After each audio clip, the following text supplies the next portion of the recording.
శ్రీనివాస మంగాపురం శ్రీ కళ్యాణ వెంకటేశ్వర స్వామివారి బ్రహ్మోత్సవాల్లో రెండో రోజైన బుధవారం ఉదయం శ్రీనివాసుడు శ్రీ వేణుగోపాలకృష్ణుడి అలంకారంలో చిన్నశేష వాహనంపై అభయమిచ్చారు. భక్తులు అడుగడుగునా కర్పూర హారతులు సమర్పించారు. భక్తజన బృందాల కోలాటాలు, చెక్క భజనలు తదితర సాంస్కృతిక కార్యక్రమాలు ఆకట్టుకున్నాయి. రెండో రోజు ఉదయం శ్రీ కళ్యాణ వెంకటేశ్వరుడు ఒక్కరే 5 తలల గల చిన్నశేష వాహనాన్ని అధిష్ఠించారు. చిన్నశేష వాహనం శ్రీవారి వ్యక్త రూపమైన పాంచభౌతిక ప్రకృతికి సంకేతం కనుక ఈ వాహనం పంచభూతాత్మమైన విశ్వానికి, అందులో నివసించే జీవునికి వరాలిస్తుంది. విశ్వం కనిపించే శ్రీవారి ప్రకృతి.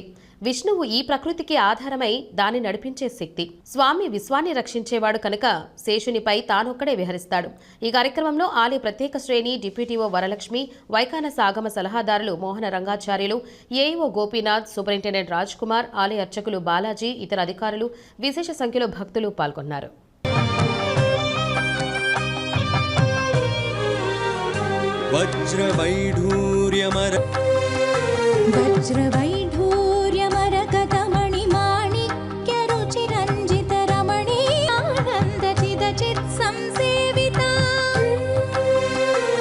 శ్రీపాద పద్మ కూడా కరిగాయి కదా స్వామి.